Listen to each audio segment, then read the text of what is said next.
Welcome to the DV Showcase. Tonight we continue our mission of helping support original music in the Delaware Valley and beyond with our three-step process. Listen, experience, and pass on original music. But we need your help to get the word out. So let's get started. Tonight we're talking with one of the big promoters in Philadelphia. He is part owner of DVT Entertainment. And Jim Thorpe knows something about music. He's been involved in it since the 1980s.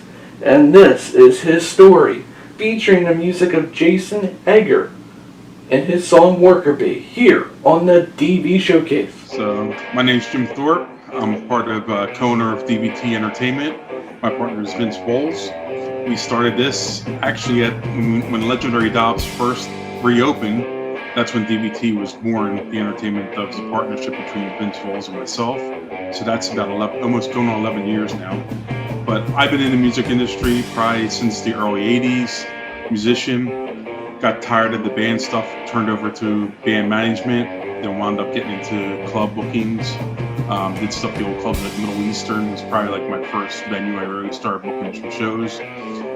95, I started working at the Grape Street Pub. And from there, I was there until about 2005, 2006. Got my feet wet and really learned a lot there and saw amazing acts. And, you get hooked with live shows. And I've been hooked ever since. And I've booked pretty much almost every venue in the city, which is pretty cool. The Brownies, Vince, myself, DVT, we've done stuff at TLA. Do a lot of festival work in Philadelphia. So pretty well-rounded. We manage a lot of bands, a lot more like I would say guidance. We do a lot of like free consultation to artists along the way. So we help them when their bands are getting ready to go on tour that don't know stuff. So we've done a mixture of all that stuff.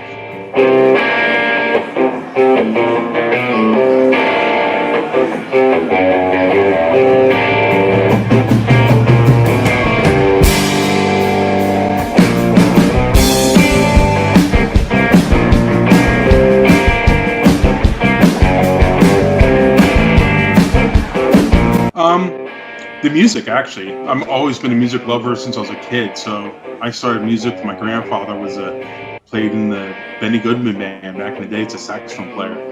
Toured all the RSO, back in those days. Ever since then, I've been hooked. So it's hard to let go of music. So I like helping bands. There's always somebody new and somebody surprising. So it's just, same thing as the musicians who never stop playing. You just have the love of music. She's warm by tomato, cool alligator, especially when she flashes a smile. Sharp navigator, smooth operator, don't even think about touching the dial. Oh, and I'm a fool for you, honey, quit your fooling around with me. So far, is where we started from the DVT actually. So when Vince and myself got together, I had a lot of great success at Grape Street Pub. It's a legendary venue that we've done many shows, but when Vince and myself got together into DVT, we did our own thing, and we resurrected the club that everybody said that we couldn't do, and that was turning Jason Dobbs into legendary Dobbs, and we built that club. And then as that started to build, we got offers to do festivals, and it just started growing. So I just think DVT in its whole entirement is our greatest accomplishment, I think, so far, just because it's a body of whole. It's hard to say like, oh, we booked like Big Daddy Kane, or we booked, G Love, or, we did some bigger artists. They're all cool, but I think it's just building the whole thing and all the artists we helped over the past, during the duration of DVT. Hey, I'm a fool for you, honey, get your money, lost a little work of me. It's everybody wants shows, and there's only so many slots, so it's always tough to tell a band we can't do that show for you, or even sometimes bands are like not ready for that next step up the stage, and telling an artist that you need to like go back and rehearse a little more and then come back and see me. Hopefully I can give you enough. They're always heartbreaking because you never want to tell somebody that. I mean, there's all different levels, but I think the passion, when you talk to an artist's passion, or it's passion, or the song's good, or they have a good sound, we don't care what genre. We book every genre that's out there, from jazz to metal, and throw everything else in between it. It's it's just the ear after all the years seeing bands and hearing bands. There's always that gut feeling on bands. Sometimes you might hear a band that's like might be a little rough around the edges. You're like, you know what? Let me give them a shot. And sometimes they surprise you when you book them live, and you're like, oh, okay, then we take you to the next levels of the artist. Like, okay, you got this show, then you get bigger shows as they go on. Now I asked if I could date her, she used to see you later. It's been like a merry-go-round. Don't underestimate her, she's like an elevator. She lift you up and bring you on down. Oh, and I'm a fool for you, honey. Honey, quit you fooling around with me. Hey, I'm a fool for you, honey. Get your money, lots of little work on me.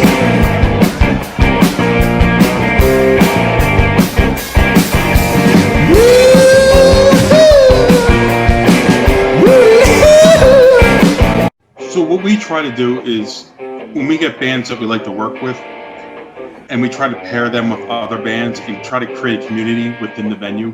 So, and I'll go back a step. Let me say, I think it's a two-part thing. It's artists and venues need to work together, and other venues need to work together with the artists. So you need that whole circle, the whole scene, to kind of be connected somehow. I think it got disjointed at a point when that article came out. It was kind of all over the place. You had like an indie scene, you had your, rock scene and your punk scenes. They were all kind of separated, and nobody was talking to anybody, so it kind of got disjointed, and the shows started to dwindle. So when we started doing our shows, we tried to make sure that we connected and put the right shows together and create, I guess you can say, a customer environment. It's like a friendly environment for the bands and for fans, and that's what you kind of do to build the scene. Because we've been doing this since the 80s, so I've seen different scenes over the years. I saw the 80s scene was always great, then it fizzled. Then the early 90s, we had a great scene. It was Kyra, Dobbs, great. There was all kinds of venues happening at the same time that was booming. Then it died, then it picked up again with Johnny Brenda's, the Boot and Saddles, the Church.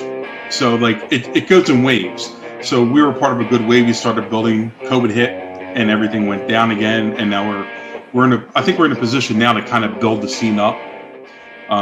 As you might know, we booked Dobbs, we booked the Kyber now, we booked the Broken Goblet, and we have the Royal Cafe. So we have 4 venues we can rotate bands through and create a scene, if that makes sense. Kind of be able to control booking, not control bookings, but be able to book shows so it's the best option, best scenario for each band to be successful at. So if we can dedicate our time on this show at this venue, then if it does real well, we can move it to another venue and kind of build an internal tour within the city that they can build and help develop their their crowd base and fan base.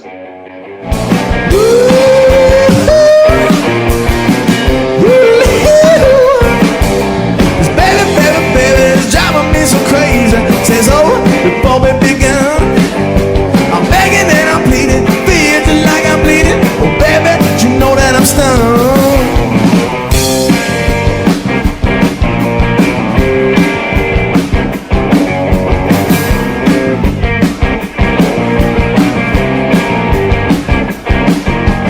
First time that I met her, thought maybe I could get her. I didn't know how wrong that I was. I should've known better, spent up all my cheddar. The sting came out after the buzz. Oh, and I'm a fool for you, honey. Honey, quit your fooling around with me. Hey, I'm a fool for you, honey. Get your money, lots of little work of me. Now listen up. She floated like a feather, black and yellow sweater. Was spitting out the spitting for sure. Cause once you go and let her, it's so hard to forget her. Just ask the fellas that's out the door. Oh yeah, I'm a fool for you, honey. Honey, quit your fooling around me. Hey, I'm a fool for you, honey. Get your money, that's a little work of me.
underestimated, was feeling like a merry-go-round. Underestimated, she's like an elevator. She'll lift you up and bring you on down. Oh, I'm a fool for you, honey. Honey, quit your fooling around me. Yeah, I'm a fool for you, honey. Get your money like some little work of me. Oh, I'm a fool for you, honey. Honey, quit your fooling around with me. Oh, I'm a fool for you, honey. Get your money like some little work of me. Thank you all so much. Thank you, Broken Goblin.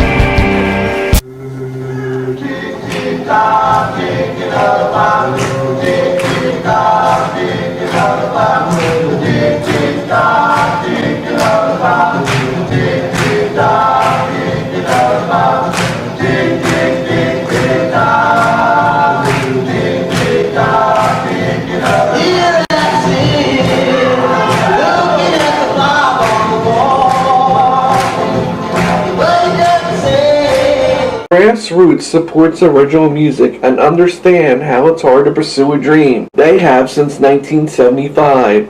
It's a family-owned specialty gift shop located at 93 East Main Street in Newark, Delaware. Or you can call them at 302-453-9751 or shop online at grassrootsonlineshopping.com or like them on Facebook at Grassroots Shop.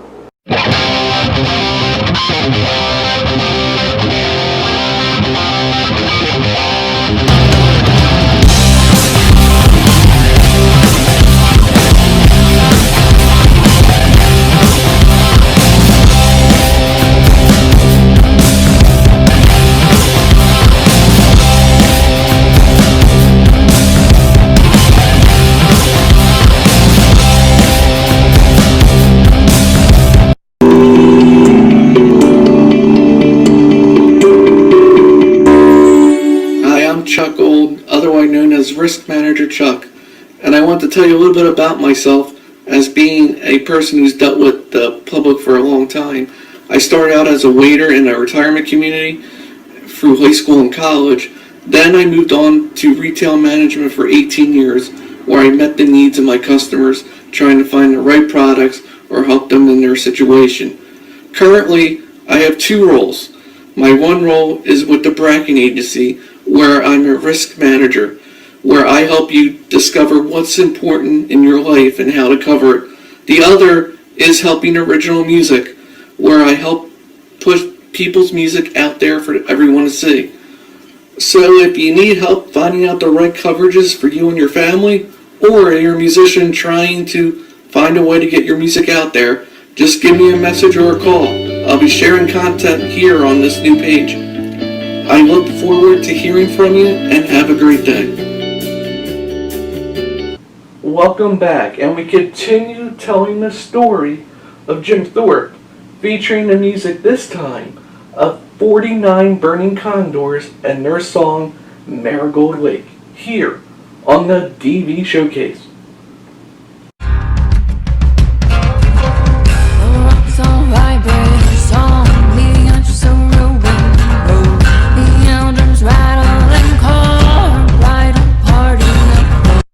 And there's always new bands, because that band breaks up and there's two other bands sometimes, you know how that works. Sometimes I think the bands just need to play out and see if they can coexist together a lot of times. I mean, that's a lot of times people put together a band real quick, they put some songs, let's go play out and see how long we can go, and maybe we'll start to grow.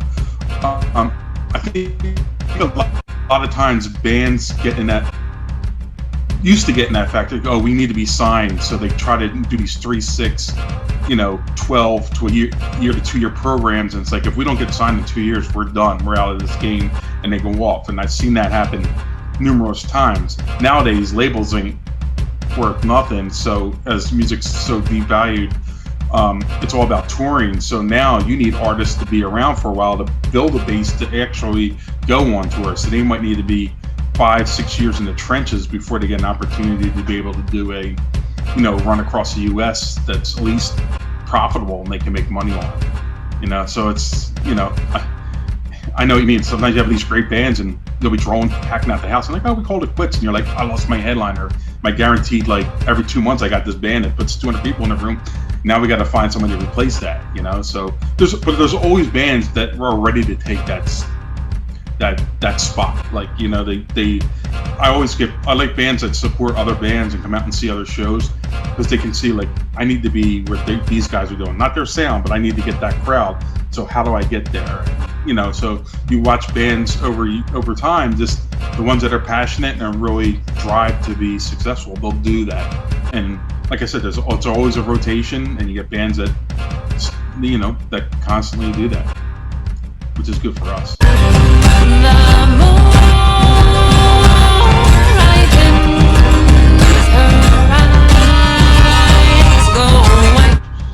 I guess I could say, I mean, we've done the TLA. I mean, maybe if I could do a show at the Wachovia or something, or Camden, and be able to do a big show myself at that'd probably be like the ultimate, you know, yeah, I made it, I guess. I don't know. It's tough, because I know that's kind of, for me, that's enough. It's out of reach. Something like a big 15 to 20,000 seat venue is very impossible for us. But yeah, I don't know. There's when it comes up, I'll let you know. I mean, I still have fun now. You know, it's like every show has been awesome. I was like, to me, the best thing is when you book a band and you really don't know them, and they go and they blow you away. And that's kind of the thing that I really love when I see a band. Like that to me is like a home run. Like that's my peak. I was like, oh my God, we took a flyer on this band. They come in and they kick ass, and you're just like, wow. You know, it's like, I always compare it, like when I was at Grape Street, we had Jeff Buckley come in, and at that time nobody knew who Jeff Buckley was, and that was the first guy that turned me on to singer-songwriting, and I saw him live, and that voice, angelic voice, was so ridiculous. I was like, oh my God. And that's kind of like why I had that oh my God factor over time, is seeing bands like that. And then we booked bands like Walk the Moon before they were big with that, you know, but you saw it at that point, you know, so that's always a wow factor, because like, oh, hopefully these guys can move on to that next level, you know. She feels for twilight and pulls down night. I'm just glad to be doing shows. Being able to book shows and having my email box filled with bands ready for shows. I just think for any artist that's out there looking, and, you know, some advice, I know everybody's like, okay, COVID's slowly coming out and shows are starting to come back. It doesn't mean that venues are going to be automatically packed. So I think bands need to still promote and also work with venues and talk with people and keep networking to, you know, to keep on getting, you know, your scene and your music out there. It's going to be a little slow getting back to normal. We're really gearing toward, like, most of our bookings are going to be like late September, early October is probably going to see the Kyber and the Dobbs shows start popping up.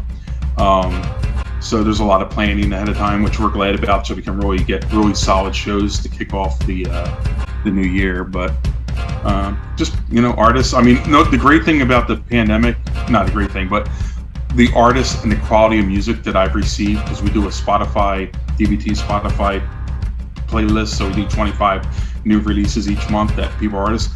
So much amazing music was recorded during the pandemic that artists were sending us. So we can't wait to book all these artists that send us all this killer music. And it was, you know, I guess you're sitting at home, you have nothing to do. You know, people start really being creative and start writing some really good stuff, and a lot of cool, like, kind of meshing styles together that, you know, kind of like old new, as we've seen, you know, being around for a while, you see trends rotate, and now I'm seeing a lot of meshing of, like, all over the place, probably more than I ever seen out of artists lately.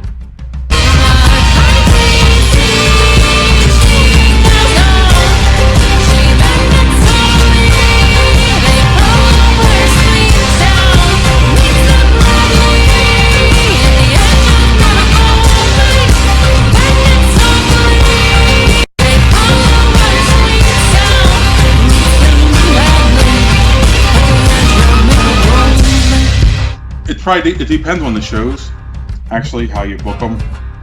and how if people's fan bases are going to come out, because you're going to still have people who might be hesitant to go into crowded areas, that are not vaccinated, or they might not want to take that risk. Nobody knows. It's. I know there's the Grape Room by here and the Milo House over Mount Airy. They've been doing some killer shows and they've been packed. So they've been doing some really good shows. The Grape Room has been like some good shows, some all right. But I think it's just going to be a slow thing. You're going to have some good, bad, but as long as it progresses up, or stays like I always say, if it stays like a heartbeat, it's going to survive, because you're going to have up and down. It's always, you're going to have up, good shows, bad shows, down and stuff. Because I've even seen some national artists having a hard time selling tickets in some markets. So it should be, it's going to be interesting.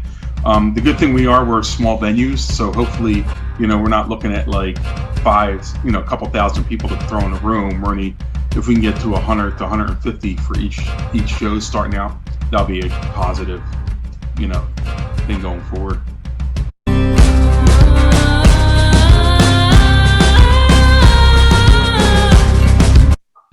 Second Street, the Northern Liberties Festival. Yeah. Are you guys bringing that back this year, or? We don't know where everything stands with all the festivals, because they're run by sponsorships, so that all depends on. I know that's usually in August, the Second Street, so that's not gonna. We did that last year. We did all the bookings for it, and it was very successful. Well, pre-COVID. So they probably won't do it until 2022. So that planning starts at 21. South Street, there's a South Street Spring Festival, which is the same thing as the Second Street Festival on South Street. That's going to happen in May. So far, we think that's still on board. They're planning on that.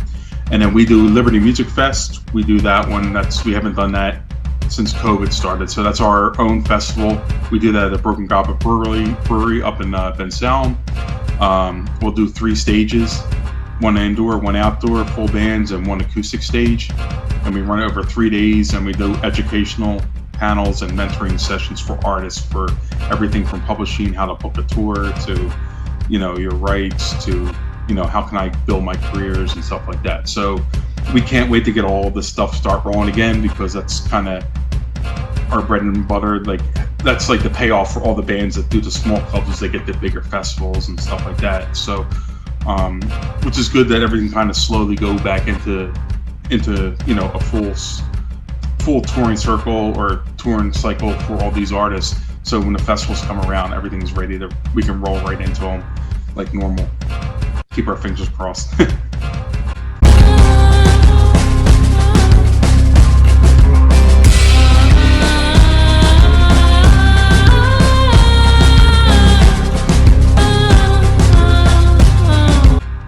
It's always quality music first with us. And also too, it's when you do a show, you got to make sure we're really big on developing artists. So we try to do a 3-band night. We don't like to get in that 5-band area. So we try to do a 3-band night, maybe 4 if it's acoustic opener, or acoustic opener and 2 bands. 3 is the ideal, because you can do 1 touring and 2 local. And as long as you can get somebody can draw real well, and then that can support the touring band, and hopefully they can build a fan base themselves, along with being sandwiched between 2 locals. So that's kind of how we started. Or somebody might come up to me and say, you might call me up and say, Jim, I got this 3 bands that we want to play together. We've been together for a while. We want to do a reunion show or something. That also gets always high priority. A lot of old school reunion shows, or there's a lot of young bands out there. We go to college. There's 3 bands that we know in college. We want to do a show at your place. So that's an option too. So there's all different kinds of ways to book a show. A lot of times artists will send us stuff, and we'll ask them too. It's like, do you play with anybody in the city? If they say no, okay, then we'll pair up another band similar, or something that might work musically. So it's actually it's a crazy science that we have, and working with my partner Vince, we kind of know each other so well that we can just start putting bands in slots, and we know exactly how the shows are going. Welcome to another edition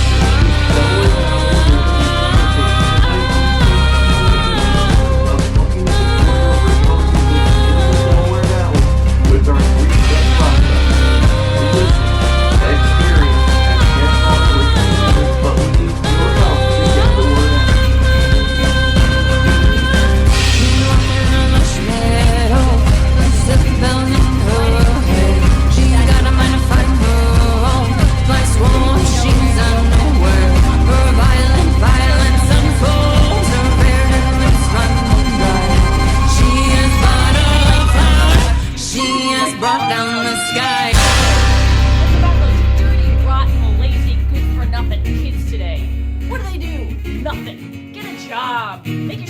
useful. Ugh. They have no idea how hard we had it when we were growing up. So if you're under 25, this song is a